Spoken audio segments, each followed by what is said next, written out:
Hi friends, నాకైతే ఈరోజు వంట కొంచెం తొందరగా అయిపోయిందండి.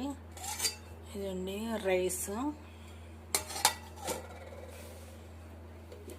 ఇది కర్రీ వచ్చేసి ఇది ములక్కాయను అరటికాయ అండి కలిపి ఉండేది. ఇదండి అరటికాయ ములక్కాయ రెండు కలిపి ఉండేది. అసలు ఎలా ఉంటుందని ఇదే ఫస్ట్ టైం అండి, నేను ఇట్లా ఎప్పుడు వండలేదు. కానీ అసలు మరి బాగుంటుందో లేదో టేస్ట్ చూసి చెప్పాలి. ఇక భోజనం చేసినప్పుడు కలుపుకొని తిని ఎలా ఉందనేది చెప్పాలి. నేనేది ఫస్ట్ టైం అండి ఇలా చేయటం, కానీ చూడటానికి అయితే బాగుంది, కానీ మరి తినడానికి ఎలా ఉంటుందో అయితే తెలియదు.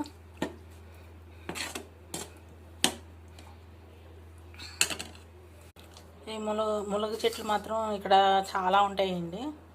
ఈ ఎవరో ఒకరు మాకు ఇలాగ ములక్కాయలు ఇస్తూనే ఉంటారు. అందులో ఈ ములక్కాయలు బయట నుంచి వచ్చినాయి. మా ఇంటి సందులో వాళ్ళు ఇచ్చారు. మళ్ళీ మా అన్నయ్యలకి చెట్టు ఉంది, మా అన్నయ్యలు పంపించారు. ఇంకా కోసి ఫ్రిడ్జ్లో పెట్టాను చాలా వరకు. ఇవి అయితే ముక్కలు కోసానండి. ఇవి కొంచెం పచ్చడి చేద్దామని, ములక్కాయ పచ్చడి చేద్దామని మామూలుగా ఇట్లాగైతే చేశాను. మామూలు పచ్చడి చేసుకుంటే బాగుంటుంది కదా అని చెప్పి ఇంక ఇట్లా చేశాను అనమాట. పొద్దున్నైతేనండి కొండలోనండి టీ కాసాను, కానీ బాగుంటుందేమో అనుకున్నాను నేను. కానీ నాకు టీకి ఇందులో కాసిన టీ నాకు నచ్చలేదు.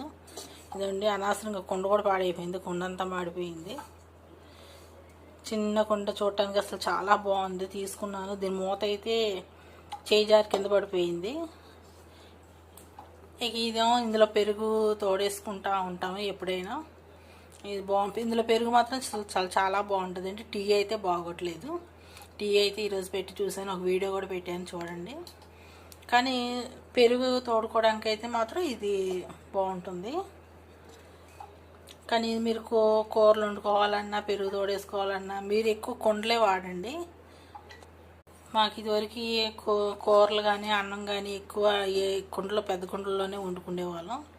అంటే మధ్యలో కొన్ని సంవత్సరాలు, ఇక తర్వాత పోయి మళ్ళీ తీసుకురావట్లేదు.